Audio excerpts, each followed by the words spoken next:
De retour de la foire, le Premier ministre salue un producteur modèle à Nafona et s'imprègne des conditions de vie des populations de Labola, le village de Sa Majesté Maoura, bien connu sous le nom de Tolé-Sagnon. L'actualité politique est très fournie en ce week-end. CDP, CDN, MPP, ADF, RDA occupent l'espace. Le CDP qui reçoit le soutien des autorités coutumières du Houé, le MPP qui mobilise ses militants à Waïouya, l'ADF, RDA qui réinvestit Maître Gilbert Noël Ouedraogo comme président au terme de son congrès. Et puis c'est le temps de la pomme de terre. Les consommateurs s'en régalent et les producteurs et commerçants s'en réjouissent. Le commerce de ce tubercule fait recette. Nous irons à Waïouya pour apprécier. Madame, Messieurs, voici la une de votre grand journal. Bienvenue et merci de nous suivre. Tout d'abord, le président du Faso, M. Blaise Compaoré, effectue une visite privée en France du 16 au 22 mars 2014. Le chef de l'État mettra à profit son séjour français pour avoir des échanges avec diverses personnalités sur des questions marquantes de l'actualité politique et économique nationale et internationale. C'est un communiqué signé du directeur de la communication de la présidence du Faso, El Hadj Ibrahima Sakandé. Dans les cascades et plus précisément dans le village de Nafona, un producteur suscite l'admiration. Il s'appelle Tiakoubié Sirima. Ses exploitations de bananes, de maïs, d'oignons et de piments forcent l'admiration. Ses efforts et ses investissements lui valent aujourd'hui la visite du Premier ministre, du chef du gouvernement qui s'est arrêté dans son champ pour le féliciter. Simplice Barreau de la RTB de Cascade témoigne. Agricole Tiakoubié Siriman, situé dans le village de Nafona, à quelques encablures de Banfora, est étendu sur une superficie de 21 hectares. Pour cette campagne de saison sèche, Tiakoubié Siriman a cultivé sur 13 hectares le maïs, l'oignon, la banane et le piment. Des spéculations qui lui permettent d'engranger un chiffre d'affaires de près de 8 millions de francs CFA. Pour cela, le Premier ministre a tenu à saluer l'ardeur au travail du producteur Siriman, un exemple qui doit également faire tache d'huile au sein de la jeunesse burkinabé. J'ai été impressionné parce que d'abord quand je regarde la jeunesse de ce monsieur, son courage, affronter toutes les difficultés et parvenir à ce niveau donc, de production, je crois qu'il faut bien l'encourager. Et à côté également aussi, nous avons pu au même moment aussi recevoir d'autres jeunes à qui nous avons remis du matériel qui également sont dans d'autres zones. Le gouvernement est convaincu que pour que nous puissions vraiment atteindre la sécurité alimentaire, il faut aller vers la culture de contre-saison. D'abord, elle est rentable, elle permet d'occuper les populations et ensuite, je crois que c'est la seule manière pour pouvoir faire reculer la pauvreté. Et nous avons un important programme, comme vous le savez, en matière d'appui à la culture de contre-saison. Notamment un programme important pour développer l'irrigation, qui est un facteur indispensable à cette culture de production. Autre lieu, autre exemple d'abnégation au travail, c'est l'unité de transformation de manioc qui se trouve au secteur 6 de Banfora. Là, une dizaine de femmes de l'association Moussodiri s'activent depuis 2006 à la fabrication de l'atiéké, mais à base de manioc et de ses dérivés. Les produits sont vendus au Burkina et même à l'étranger, a laissé entendre devant le chef du gouvernement burkinabé, la responsable de l'association. Celle-ci n'a pas manqué l'occasion de soumettre au Premier ministre des doléances, dont la plus urgente est l'acquisition d'un séchoir à gaz.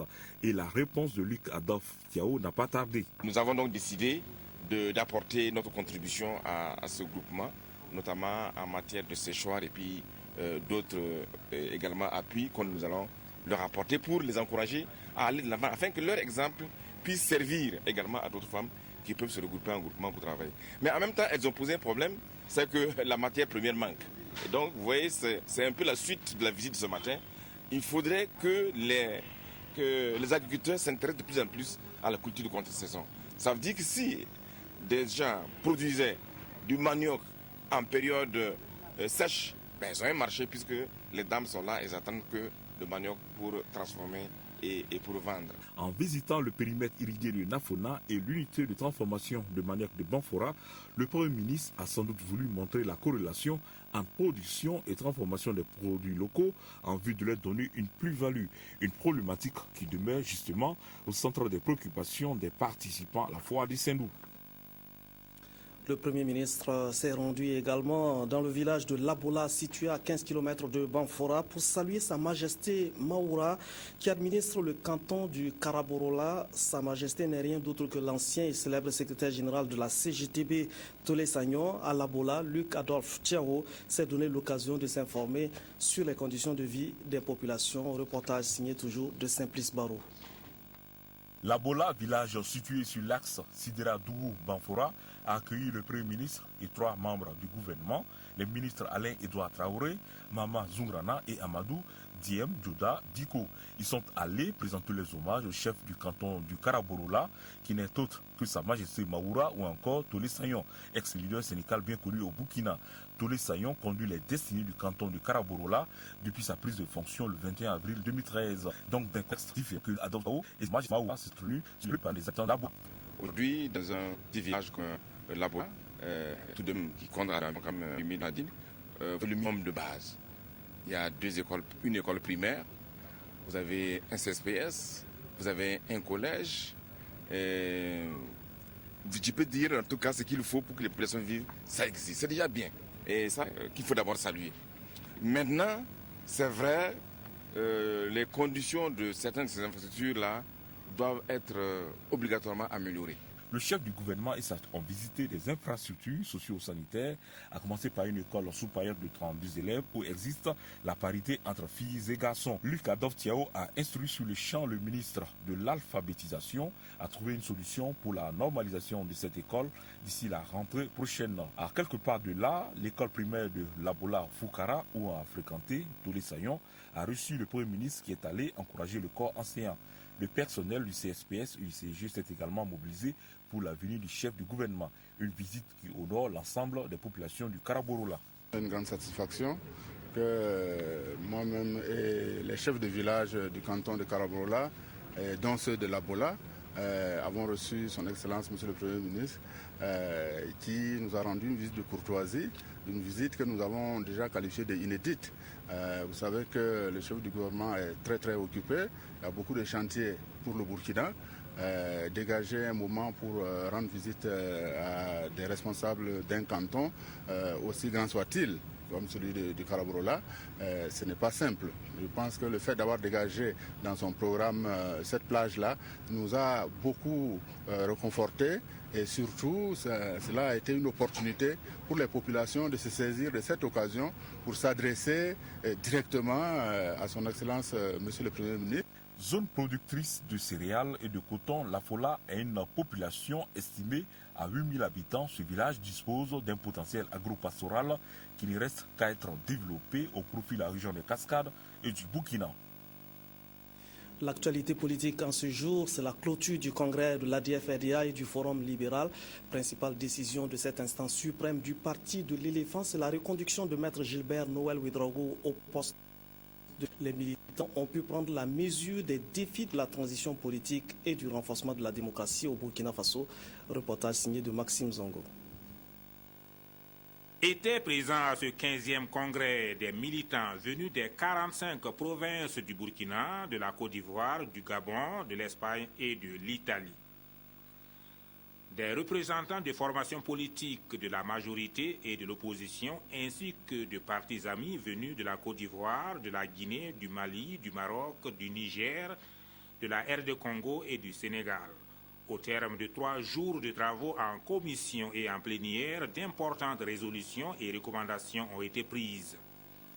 Au nombre de ces décisions, le renouvellement de l'équipe dirigeante et c'est Maître Gilbert Noël Ouedraogo qui a été reconduit à la tête du parti. Une nouvelle équipe de 45 membres qui mesure déjà les défis et les enjeux qui les attendent. Les principales décisions que nous venons de prendre, c'est premièrement de réaffirmer nos positions sur l'article 37 en disant que nous ne sommes pas pour la révision de l'article 37. Nous sommes pour la limitation des mandats présidentiels. Et nous disons que nous estimons que le référendum est inopportun parce qu'il pourrait diviser la classe politique.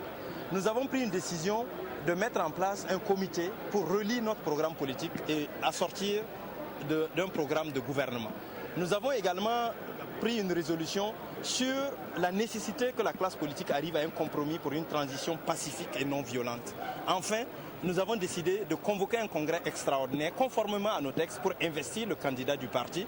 En marge de ce 15e congrès ordinaire de l'ADF-RDA s'est tenu le Forum libéral africain, un regroupement de partis libéraux du continent.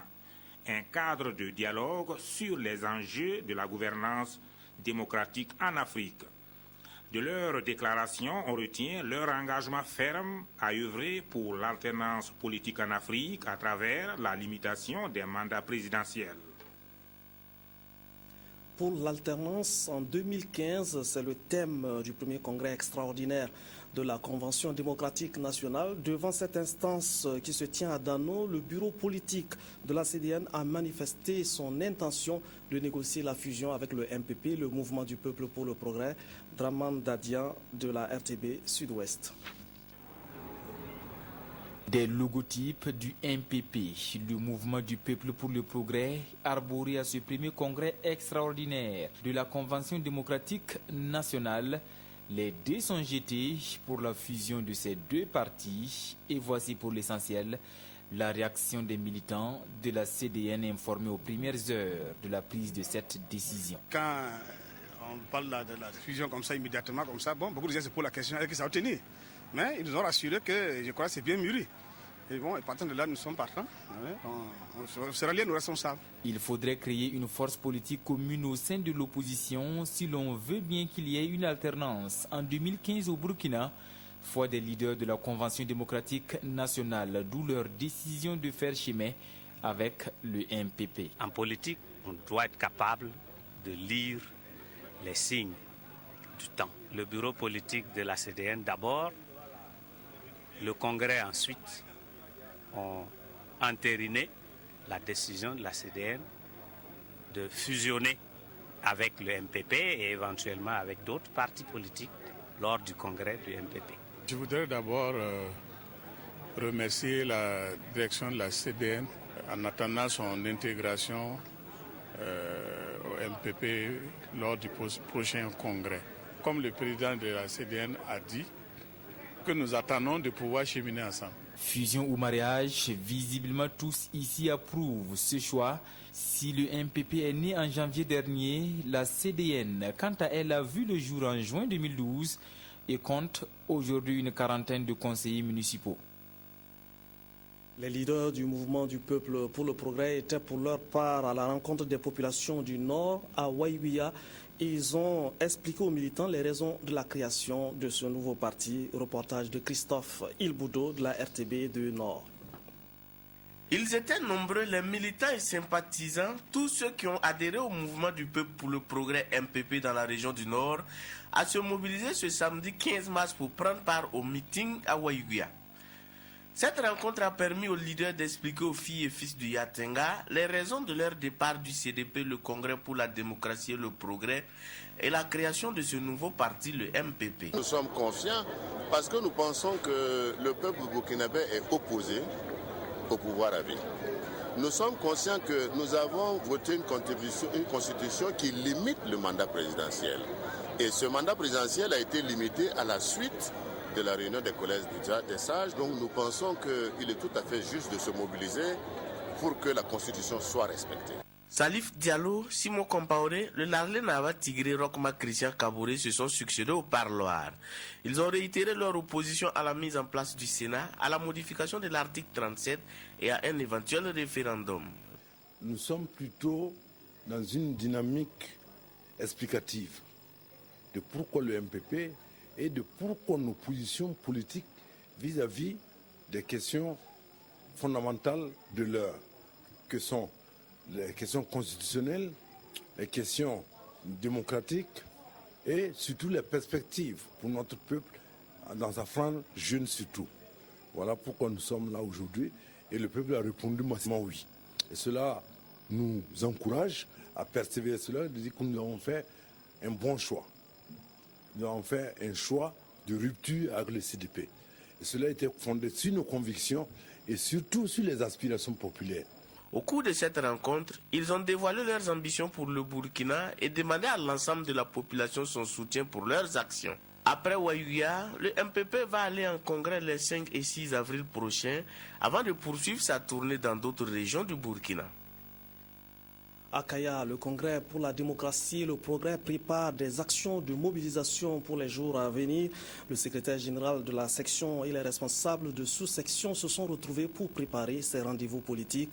Le reportage de Bouma Ernest Nebier.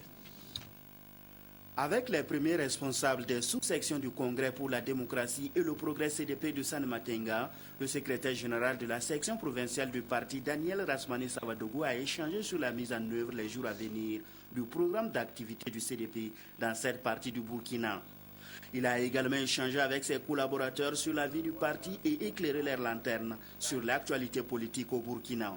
Aujourd'hui, avec la situation politique nationale, il faut quand même donner des informations à nos militants de base, qu'ils soient rassurés et qu'ils soient sereins et rester fidèles à notre parti. Donc c'est ce qui nous a animés aujourd'hui de rencontrer nos membres qui sont dans les sous-sections pour que nous puissions échanger ensemble et puis les donner des informations venant de la direction nationale du parti. Daniel Rasmane Savadougou a rassuré les responsables des sous-sections sur la bonne santé du parti. Il les a par ailleurs exhortés à rester mobilisés et sereins. Nous sommes des CDP, nous demeurons CDP et nous sommes CDP. Et nous avons foi avec nos militants, il n'y a aucun problème. Nous allons continuer à travailler et nous allons toujours les apporter des informations. Et nous voulons leur dire de ne pas suivre les diffamations, les informations erronées que les gens apportent. Non, nous leur demandons de rester sereins pour la cause, celle du CDP. Il est envisagé les jours à venir des séances de formation pour le renforcement des connaissances dans le domaine politique des responsables des structures et des militants du parti, toute chose qui leur permettra de mener à bien les activités du parti majoritaire dans cette partie du Burkina. Les chefs de canton de 13 départements du Houé, plus que déterminés en faveur d'un nouveau mandat pour Blaise Compaoré, ils l'ont fait savoir aux responsables provinciaux du Congrès pour la démocratie et le progrès lors d'une rencontre tenue samedi à Bobo-Dioulasso. Le point avec Ali Traoré de la RTB de Haut-Bassin. Malgré son âge très avancé, il a tenu à faire le déplacement. Lui, c'est le chef de canton de Bobo-Dioulasso. Sa Majesté Mpassanou est venu ici rencontrer les chefs de canton des 12 autres départements de la province de Houé pour donner sa vision sur la politique actuelle du pays. Selon Sa Majesté, le président Blaise Compaoré est la personne la mieux indiquée pour assurer le développement du Burkina. Cette rencontre aux ennuis d'une campagne électorale a connu la participation de plus de 350 chefs. Ils ont tous embouché la même trompette que le chef du canton de Bobo pour un nouveau mandat de Blaise Compaoré en 2015. Dans le pays, on s'est dit que première des choses, l'électricité. L'électricité, c'était un luxe dans le Burkina. Dans le village, on ne parlait pas d'électricité. Moi-même qui est à 25 km de Bobo, et combien de temps nous avons demandé l'électricité depuis les années 80 au temps de notre projet néerlandais. On n'a pas eu à quelque chose cette chance-là. Présentement, depuis 2004, nous avons l'électricité. Nous sommes vraiment partants pour un nouveau mandat de Blaise Compaoré. Parce que tu es mal par rapport à la situation nationale. Aujourd'hui, la commune tout entière reconnaît le parti CDP. Si ce n'est pas le CDP, aucun parti politique ne pouvait aujourd'hui doter une commune de députés. Et si on voit même, c'est une première au Burkina Faso. Les responsables provinciaux du Congrès pour la démocratie et le progrès CDP Houé, présents à cette rencontre, ont salué l'engagement du chef de canton de Bobo et de ses collaborateurs. Ils les ont par ailleurs invités à joindre l'acte à la parole pour soutenir la cause du parti. Nous sommes très contents que vraiment tous ces chefs reconnaissent la valeur intrinsèque de notre organisation. Ils ont reconnu tout ce qu'il fait du travail, tout ce qu'il fait dans le cadre même de la réconciliation, de la paix. Non seulement ça encore, surtout les investissements qu'il est en train de faire. Tout en remerciant les autres chefs pour leur présence à cette rencontre, le chef du canton de Bobo est reparti satisfait avec le sentiment d'avoir accompli son devoir de chef. Retour dans les cascades sur l'aire de la foire du Sindou qui s'achève par les récompenses pour les exemples et les réussites et excellences parmi les producteurs des cascades. Les élus du jury officiel repartent de Sindou avec en prime du matériel de production et du matériel de transformation agricole. Reportage de Jacques Lamissa Tapaga. Ils sont une quarantaine de lauréats à recevoir le prix du jury après les prix spéciaux. Ces producteurs se sont fait remarquer par leur ingéniosité dans les techniques de transformation des produits locaux. Les différentes catégories en compétition sont l'agriculture, l'eau, l'environnement et les ressources animales. J'ai vu qu'avec la production là, seulement ça ne pouvait pas faire mes affaires. Donc je suis allé jusqu'à la transformation. Mais nous, on a un problème qu'on veut solliciter ici par vos antennes. Demander au gouvernement, le gouvernement a toujours fait, mais on demande toujours de faire encore un petit plus, surtout la valorisation de nos produits. Vraiment, on est très très content parce que quand on est arrivé ici, on a eu une bonne idée, et il y a beaucoup changé avec nos partenaires, on est très très content. Les prix sont constitués de matériel agricole et de transformation de produits locaux. Un coup de pouce qui permet à ces producteurs d'accroître leurs exploitations ou d'améliorer les techniques de transformation. C'est près de 100 millions de prix qui viennent d'être remis aux producteurs et nous sommes là pour les encourager. C'est vrai qu'on a constaté qu'il y a plus de lauréats du côté de la Comoé que de la Liraba. Ça nous interpelle pour encourager les producteurs à aller de l'avant, encourager les acteurs à redoubler d'efforts et on pense qu'on va y arriver. Ce sont en tout 65 prix qui ont été décernés à cette foire régionale, agro-silvo-pastorale et artisanale des Cascades. L'idée est de stimuler les producteurs pour qu'ils mettent sur le marché des produits de qualité.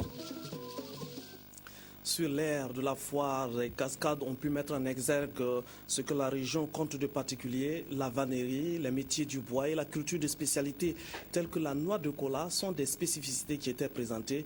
Ouija Rukia Sanou s'est intéressé à ces produits spécifiques de la région des Cascades. Une éventuelle absence de ces objets sur l'aire d'exposition de la foire régionale des Cascades relèverait de l'insolite. Car la vannerie est l'une des activités principales qui occupent les femmes de la région. Ces objets utilitaires ou décoratifs, confectionnés avec des feuilles de rognier, allient couleur et ingéniosité, ce qui leur confère une beauté particulière. Geneva Kone est ici avec une gamme variée de produits aux fonctions tout aussi diversifiées. Il y a divers modèles. Certains servent à trier les céréales, d'autres à les conserver. Celui-ci peut contenir les bijoux des femmes. Il y en a aussi pour la conservation des fruits et les tout petits servent à décorer les murs. Comptant parmi les plus arrosés du Burkina Faso, la région des Cascades est dotée d'une flore favorable au développement d'activités comme la menuiserie ou la sculpture sur bois. On a deux séries. Bon, on prend le bois là-bas. Pour faire les sartènes là, c'est avec le bois de chauffe, du bois sec. Avec les dolotières là, le bois qu'on prend pour faire le dolo. Mais par rapport aux portes là, c'est à la serre, on s'en a payé ça. On travaille avec le bois de chez nous, comme on dit, consommons burkinabé. La région des Cascades, c'est aussi l'agriculture. On y rencontre même des cultures plutôt rares au Burkina Faso, telles que l'avocat ou la cola. C'est pourtant ce que Kadidja Kone produit depuis 18 ans à Bérégadougou. Nous récoltons 6 à 5 tonnes de cola par an, étant entendu que le colatier produit 2 fois l'année. Je suis venue à cette foire pour que l'on sache que ces cultures sont possibles au Burkina Faso. Et là, tout a été vendu. Il ne me reste plus que ce que vous voyez. Beaucoup n'ont pas eu la même chance que cette dame côté marché. Mais tous se disent fiers d'avoir participé à la foire régionale agro-silvo-pastorale et artisanale des Cascades, de s'être fait connaître et d'avoir lié des relations avec leur père. Le Mali était présent à cette 4e foire régionale avec une diversité de produits au terme de l'exposition. Les transformatrices et les praticiens venus du Mali disent avoir tiré profit de cette foire. Reportage Ouiguia Rukia Sanou. Est venu de Sikasso pour prendre part à la foire régionale des Cascades. Tradipraticien, il propose des médicaments contre diverses maladies et ces remèdes ne semblent pas laisser les visiteurs indifférents. À côté de lui, ces stands sont occupés par des compatriotes qui sont ici avec des produits transformés made in Mali.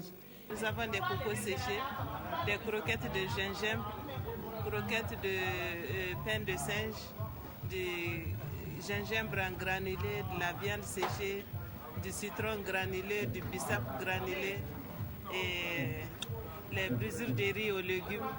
Nous avons du laro et de la patate douce. Et la liste des produits est longue. Mais moins longue est celle des acheteurs que les exposants maliens attendent toujours. Vraiment, le marché est là. Il y a les gens qui passent pour les visites des stands, voir les produits, comment sont les qualités des produits, mais les achats ne sont pas tels que ça. Le marché, ça va un peu. Parce que je vois que c'est une première de faire une foire dans la région. Donc, il y a le problème comment dirais-je, il faut un petit changement de comportement de l'alimentation. Qu'à cela ne tienne, la délégation malienne se dit heureuse d'être à cette foire régionale, agro-silvo-pastorale et artisanale. Elle apprécie l'initiative de cette manifestation commerciale qui favorise l'écoulement des produits et l'échange entre les différents acteurs des secteurs concernés. La foire, ça crée des relations, ça renforce des relations, ça élargit l'espace de commercialisation et aussi de partenariat. On a eu beaucoup de contacts, donc avec nos sœurs burkinabés qui sont là, il y a le contact, les mises en relation, donc on a beaucoup profité. Au Mali, on n'a pas de marché pareil, donc ça a été quelque chose pour nous en tout cas. Le souhait des Maliens, c'est de participer à d'autres manifestations du genre au pays des hommes intègres. Mais ils espèrent surtout que leurs autorités prendront exemple sur le Burkina Faso en leur offrant de telles opportunités dans leur propre pays. À Ouagadougou, producteurs burkinabés et maliens, transformateurs et commerçants de la chaîne de valeur Sésame se concertent pour mettre de l'harmonie dans les approches de valorisation, de la promotion de la filière. Christian Aid les accompagne dans ce projet de dynamiser la chaîne de valeur Sésame.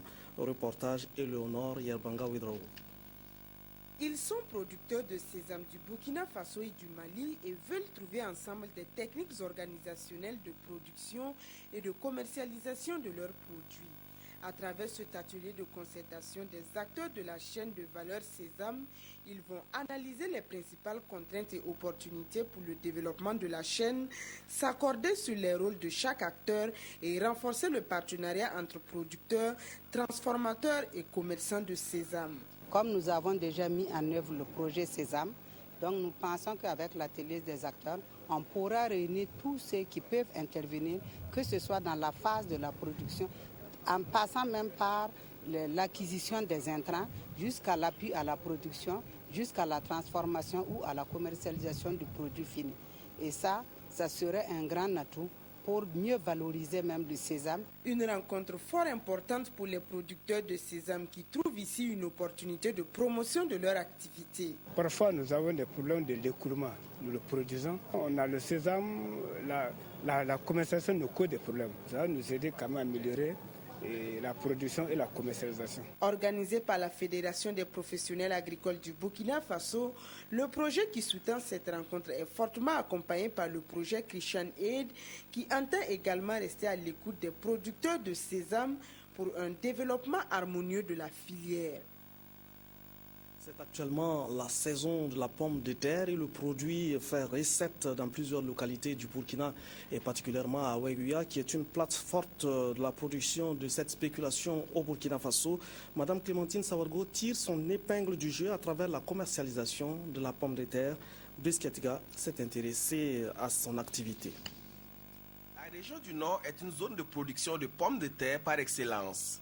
C'est une culture de contre-saison qui génère des revenus pour les producteurs et se charger de la commercialisation. Clémence Sawadgo travaille dans la filière pommes de terre à Ouéguia il y a de cela près de 2 décennies. Elle n'est pas productrice, mais plutôt vendeuse. Moi, j'ai commencé la pomme de terre depuis 1987. J'ai commencé à vendre la pomme de terre. En ce temps même, la pomme de terre n'est pas sortie comme ça. Pour avoir la pomme de terre, il faut arriver à Sénébo par an. Parce qu'avant, on vendait la pomme de terre à raison de 80 francs le kilo. Et moi, je paye 80 ou 90, je revends à 100 francs.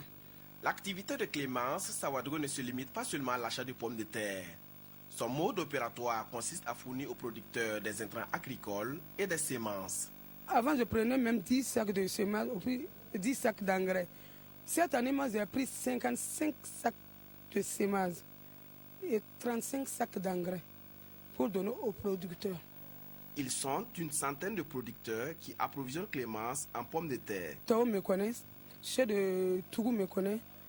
Je travaille avec beaucoup de producteurs au nord ici. Pareillement qui est ma part. Elle est ma belle-sœur et ça fait 10 ans que je produis de la pomme de terre grâce à son appui. Grâce à la capacité managériale de Clémence, des commerçants de la place lui fournissent les intrants agricoles et les semences à crédit qu'elle place auprès des producteurs. On a installé un truc de triumvirat. Le producteur va voir Clémence. Clémence vient nous voir et nous disposons de la semence, de l'engrais. En général, c'est ce qu'on demande. Le producteur s'engage à côté de Clémence pour vendre sa production avec Clémence ou au prix du marché. Et à partir de là maintenant, Clémence vient nous rembourser les prix des semences. Les engrais, elle prend particulièrement avec comment pour donner à ses producteurs. Bon, souvent elle paie cash, souvent aussi elle prend ça à crédit. Voilà. Clémence Sawadogo a commencé son commerce avec des moyens limités. Aujourd'hui, elle a la capacité de couler près de 30 à 50 tonnes de pommes de terre par semaine, soit un bénéfice d'environ 150 000 francs CFA par mois. Ses revenus lui permettent d'assurer l'essentiel de la charge familiale. Donc je peux dire que dans chaque jour, je nourris 23 personnes. Mais Dieu merci, c'est dans ça que je les nourris. C'est dans mes produits que vous voyez, je n'ai d'autres activités, hein. C'est ça. Seydou Comporé est aussi producteur de pommes de terre. Il bénéficie également des offres de Clémence et même au-delà. Dans beaucoup de domaines, elle m'appuie. Que ce soit dans mon travail et pour mes besoins particuliers, c'est elle qui me soutient. Clémence Sawadogo diversifie ses activités. Elle s'investit également dans l'élevage. Tout ce labeur lui a permis de s'offrir un logement et nombreux sont ceux qui apprécient son enthousiasme. Vraiment, je suis fière d'elle. Je suis tellement satisfaite. Parce que depuis je suis trouvé qu'elle faisait le commerce. Donc c'est avec ça qu'elle nous a soutenus. Je trouve qu'ici, les pommes de terre sont moins chères. Et c'est bien fait aussi, c'est la qualité. C'est pour cela que je suis venue payer. Malgré quelques difficultés qu'elle rencontre, elle reste tout de même confiante et ambitionne d'étendre son commerce avec l'appui des uns et des autres. Le problème d'eau, il y en a. Le problème du semences et de l'engrais, il y en a. Mon seul problème, c'est le stockage. Problème de chambre de commerce. Moi, j'ai appris qu'on va nous donner, mais je n'ai pas vu. Alors, on a 4 chambres froides. J'espère qu'elle pourra avoir une chambre froide pour pouvoir bien conserver sa pomme de terre. En attendant, Clémence Sawadogo s'adonne à son petit commerce de pommes de terre et de fruits. Cette activité lui est rentable et elle encourage ses pairs à s'y mettre car pour elle, ce commerce en période de récolte lutte contre la pauvreté dans les ménages. À Nagringo, un centre écologique est en construction. C'est un centre de biodiversité qui va servir de cadre d'apprentissage pour une meilleure protection de l'environnement et une agriculture durable au Burkina Faso. 2 associations nées du projet Patecor financent ce projet qui va coûter 100 millions de nos francs. Reportage C. Sylvestre Da. À ces pierres devraient se succéder d'autres pierres pour donner au centre écologique dans la commune rurale de Naziango un cadre adéquat d'apprentissage pour un développement durable. Éco-Centre Burkina, c'est le nom de cette future infrastructure qui va s'investir dans la formation des producteurs pour la protection de l'environnement et la promotion d'une agriculture durable. L'initiative est de l'association IDD Burkina, Initiative Développement Durable, et de l'ONG allemande Terra Verde. 2 structures nées des centres du projet germano-burkinabé Patecor. On a vu qu'il y a eu vraiment beaucoup de projets, il y a eu beaucoup d'interventions et d'intervenants, mais à chaque fois, quand le projet finit, le savoir est dispersé. On a créé ce centre pour pouvoir avoir un centre d'excellence pour capitaliser les expériences en matière de CS, de RS, qui ont été accumulées durant les 17 années aux côtés des producteurs. Les domaines d'activité principal, c'est la conservation des eaux et des sols. Une fois les paysans ils ont aménagé maintenant leurs champs, automatiquement, ça déclenche beaucoup des autres activités. Et en principe, les paysans eux-mêmes, ils savent exactement comment il faut s'adapter à la pression démographique, mais aussi au changement climatique. Ce projet ambitieux d'un coût d'environ 100 millions de francs CFA va contribuer à sensibiliser les producteurs sur les paquets technologiques en vue d'une bonne gestion des ressources naturelles. Sur une superficie de plus de 6 hectares, le centre, une fois terminé, va présenter des bâtiments pour formation, un centre d'interprétation, plusieurs parcelles de démonstration et des champs-écoles, bref, tout ce qu'il faut pour permettre aux apprenants de prendre leur destin en main dans un contexte de changement climatique. Ce centre va servir de creuset, de lieu de référence, où les villages environnants qu'on a cités là, toutes les populations, toutes les bonnes volontés pourront venir voir de visu qu'est-ce qu'on appelle protection de l'environnement, qu'est-ce qu'on appelle biodiversité, comment on peut faire pour éviter la dégradation des sols, comment on peut faire pour adopter des méthodes de production agricole ou d'élevage durable pour nous-mêmes et pour les générations futures. C'est pour cela donc au nom du gouvernement, au nom du Premier ministre que je représente, nous tenons à féliciter, à remercier immensément la coopération allemande. La construction d'Éco-Centre Burkina est sans doute un pas vers le développement durable. D'ici à 2015, ce site s'ouvrira aux paysans, mais aussi aux visiteurs. Toute chose qui va offrir l'opportunité à l'homme de réapprendre à collaborer avec la nature. À Dori, 1000 ménages vulnérables du site des réfugiés de Goudbo reçoivent le soutien pour traverser la période de la soudure sans difficulté. 150 tonnes d'aliments à bétail sont mises à leur disposition par l'ONG IRD dans le cadre du projet promotion des actifs des animaux. Ce projet qui vise à accroître la résilience des réfugiés du site de Goudbo donc est financé à hauteur de 250 millions de francs CFA par le contribuable américain, et c'est un reportage signé de Zubaviel David Dabiré. Sur le site des réfugiés de Goudbo, difficile de pratiquer l'élevage par ces temps de soudure tant les ressources pastorales se raréfient. Ici, l'élevage constitue l'activité principale des populations et l'ONG International Relief and Development IRD veut accroître la résilience des ménages les plus vulnérables. Ce mardi 11 mars 2014, ce sont au total 1000 ménages qui bénéficient chacun de 150 kg d'aliments de bétail. 3 mois après la première distribution, les résultats sont déjà tangibles. Ce don représente une fierté pour moi parce que ça encourage une des activités premières de notre vie, c'est-à-dire l'élevage. Déjà, on voit les fruits, les animaux qui bénéficient de cet aliment bétail-là et nous fournissent du lait. D'un coût global de près de 250 millions de francs CFA, ce projet dénommé Promotion des actifs des animaux vise entre autres objectifs la stabilisation du cheptel et surtout l'amélioration des moyens de subsistance des réfugiés vulnérables et des communautés hôtes. C'est un programme qui est financé par le gouvernement américain, notamment le Bureau des populations, des réfugiés et des migrations, et qui a le but de pouvoir permettre aux 1000 ménages les plus vulnérables du camp de maintenir leur cheptel. C'est effectivement à travers ces activités, leur permettre de stabiliser leur cheptel, leur permettre également d'améliorer dans une certaine mesure la production laitière. En plus de ces dons d'aliments de bétail, l'IRD compte tenir des séances de formation de masse en santé et alimentation animale à l'intention des réfugiés. Prévu pour durer 1 année, le projet Promotion des actifs des animaux devra permettre aux bénéficiaires de traverser la période de soudure en toute quiétude, loin des querelles récurrentes autour des zones pastorales. L'Organisation des Nations Unies présentée et expliquée aux professeurs d'histoire-géographie, le Centre d'information des Nations Unies et le ministère des Affaires entendent renforcer les connaissances des enseignants sur les questions relatives aux Nations Unies et leurs organisations. Reportage Eleonore Ouedraogo Yerbanga. Face aux chargés d'études du Centre d'information des Nations Unies, les professeurs d'histoire-géographie reçoivent un enseignement complet et actualisé sur l'Organisation des Nations Unies. Une formation initiée par le Centre d'études en vue de renforcer leurs capacités pour des cours plus en phase avec la réalité de l'ONU en termes d'organisation, de fonctionnement et de l'action de l'organisation. Il y a certaines données qui sont très évolutives par rapport à l'ONU.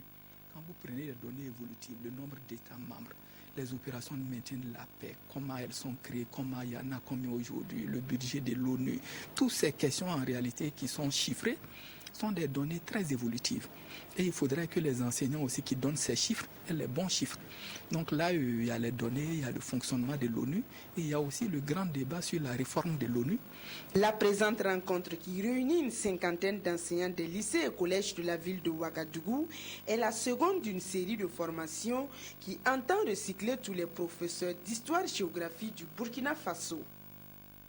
Les Burkinabés de l'étranger veulent voter pour les prochaines consultations électorales. Ils l'ont exprimé à travers une recommandation à la fin de leur 4e Assemblée générale qui s'est tenue à Ouagadougou.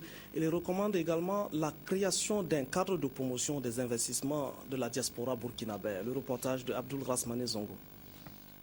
Fini à Ouagadougou la 4e Assemblée générale de la diaspora burkinabé, le Conseil supérieur des Burkinabés de l'étranger a achevé ses 3 jours d'échange par lecture d'un rapport général de travaux et motion de remerciements et de recommandations. Désormais, les Burkinabés de l'étranger pourront prendre part au vote à venir, notamment les élections présidentielles et référendaires qui vont venir. La réussite de cette opération est importante pour la diplomatie du Burkina Faso parce que nous allons exercer cette souveraineté à l'extérieur de nos frontières. J'aimerais que les pays d'accueil ne se plaignent à rien de la tenue des élections des Burkinabés de l'étranger. Je vous demanderai donc à vous qui êtes les délégués élus de tout faire pour surmonter les petites difficultés qui peuvent vous opposer, surtout que c'est la première du genre. D'autres problèmes ont également été soulevés. Ils ont demandé à travers une recommandation le droit de posséder un passeport diplomatique parce que dans l'exercice de leurs fonctions quotidiennes pour aider nos compatriotes, ils font l'objet de tracasseries dans les commissariats. Le ministre d'État a pris bonne note et promet transmettre la doléance à son Excellence, Monsieur le Président du Faso. Également, une recommandation est venue pour demander à ce que au Burkina Faso, il y ait un ministère chargé des Burkinabés de l'étranger. Là également, le ministre d'État a pris bonne note. Autre fait majeur du rendez-vous de Ouagadougou sera la tenue in situ l'année prochaine du Forum des Burkinabés de l'étranger. On reparle de cette nouvelle idée de l'intégration à travers le centre de Warokui-Wanian situé à cheval entre le Burkina et le Mali. Une délégation de l'UEMOA et ses partenaires ont visité le CSPS pour capitaliser les acquis de cette expérience. Ils ont également écouté les populations sur leurs préoccupations. Dossier signé Lazare Pouya.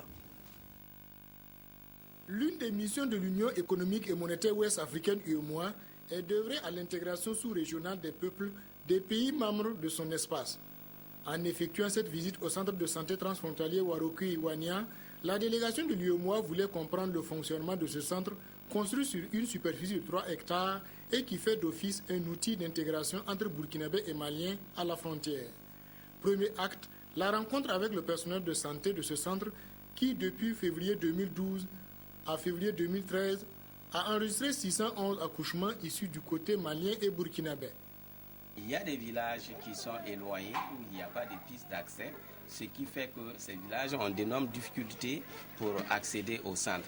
Il y a aussi que même ceux-là qui viennent, étant donné que le centre n'est pas axé directement sur un village et que nous savons que l'hospitalité ici est de rigueur dans nos pays, quand vous allez dans un village où il y a un centre, vous espérez trouver quelqu'un qui va vous soutenir, ne serait que sur le plan sanitaire. Mais ici, quand une femme enceinte vient accoucher, quand un enfant, on le ramasse parce qu'il convulse, on l'amène et que vous devez l'hospitaliser, il mange quoi? C'est ça la grosse question. Ici, les 4 agents de santé sont issus des 2 pays à part égale, mais leur souhait le plus ardent est l'extension du centre avec un bloc opératoire, le renforcement du personnel et la motivation. Toute chose que la GIZ, la coopération allemande et initiatrice de ce projet, est en train d'examiner. Présentement, nous sommes en train de réfléchir pour voir comment résoudre ce problème effectivement d'adduction d'eau.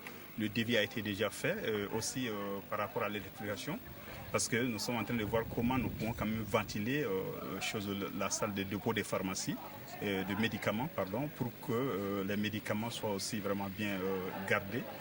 Pour les chefs de village de Warokwi au Burkina et Wania au Mali, ce centre constitue un véritable facteur d'intégration et de rapprochement entre Burkinabés et Maliens. Le centre de santé transfrontalier a été un grand élément de réconciliation entre nos deux villages, Wania et Warokwi. Et aujourd'hui, au niveau de nos deux villages, il y a des associations qui travaillent ensemble. Aujourd'hui, entre Wania et Warokwi, il y a des gens de fréquentation et les gens de Warokwi viennent à Wania, ceux de Wania vont à Warokwi. Ils organisent des fêtes de fiançailles ensemble. La délégation de l'UEMOA, conduite par le docteur Corneille Traoré, a aussi rencontré les maires des communes rurales de Djibasso au Burkina, de Mandiakoui et de Mafouné au Mali. Objectif, s'imprégner de leurs contributions et de leurs préoccupations. L'accessibilité au centre a été maintes fois évoquée par les différents acteurs rencontrés. La délégation de l'UEMOA a également échangé avec le président du conseil d'administration de ce centre, question de mieux comprendre cette gestion particulière. Le préfet du cercle de Touminia au Mali et du haut commissaire de la province de la Kossi au Burkina ont aussi reçu la visite de la délégation. Chaque autorité a exprimé ce qui le tenait à cœur. Nous constatons avec bonheur qu'un problème est devenu, en tout cas, un outil de réconciliation, d'intégration et même de développement. Nous revient, au regard des rapports que nous recevons des médecins-chefs des districts de Touminia et de Mouna, que ce centre est fréquenté de façon satisfaisante. Après avoir fait la visite du centre, rencontré les différents acteurs, la délégation de l'UEMOA dit être satisfaite de cette sortie. Nous avons pu refaire le point sur toute l'historique de la création de ce centre, mais surtout nous avons mis l'accent sur la situation actuelle et les difficultés que le centre rencontre. Ce centre reçoit les populations de 14 villages, dont 7 au Mali et 7 autres au Burkina. Et pour le chef de la délégation de l'UEMOA, il s'est exprimé sur les perspectives. Il faut que les partenaires, principaux partenaires de cette initiative qui est unique en son genre en Afrique et peut-être dans le monde, que les principaux partenaires conjuguent leurs efforts pour désenclaver le centre. Cette idée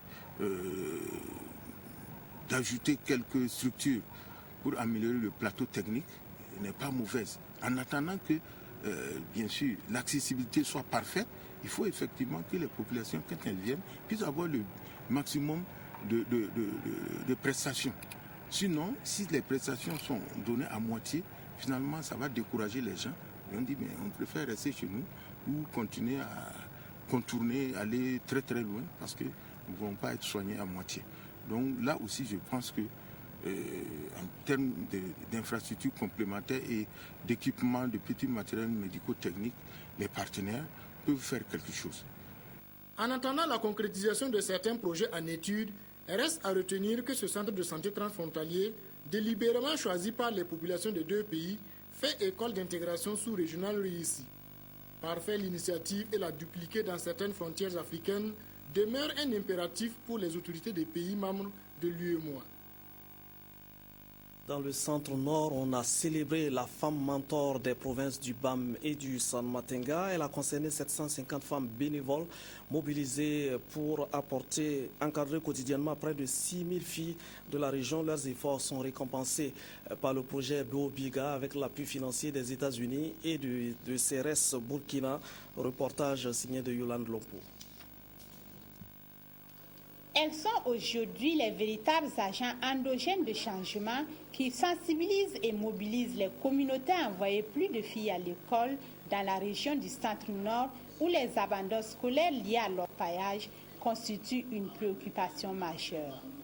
Elles, ce sont les femmes mentors. C'est vraiment une activité innovante dans le domaine de la qualité de l'éducation qui utilise des femmes mais des femmes au niveau de la communauté de base pour pouvoir faire du mentoring auprès des jeunes filles et les permettre d'avoir accès à l'école, mais surtout de se maintenir et d'apprendre au mieux.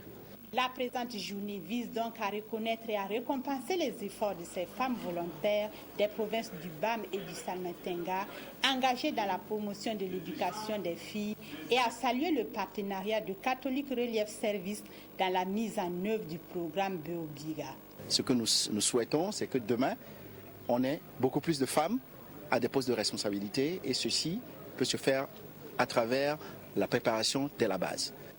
Et pour le ministère de la Promotion de la Femme et du Genre, ce programme multisectoriel débuté en octobre 2011 et financé par le gouvernement des États-Unis pour une durée de 3 ans est à saluer. Nous sommes venus ici aujourd'hui pour mieux nous imprégner de ce programme et faire le plaidoyer auprès du ministère de l'Éducation nationale et de l'alphabétisation afin que ce programme puisse être capitalisé et dupliqué aux besoins dans d'autres régions du Burkina. Beobiga vise la réduction de l'insécurité alimentaire à travers le secteur de l'éducation et le renforcement de la gouvernance locale des structures communautaires dans cette région. Et les élèves de ces 103 écoles bénéficient régulièrement de repas dans les cantines scolaires. C'est la fin des récoltes, mais aussi le début du nouvel an dans le royaume du Zandoma. Le Naba Bango de Goursi a reçu à l'occasion les salutations de sa population. Reportage de Brice Paligwende et Kietega.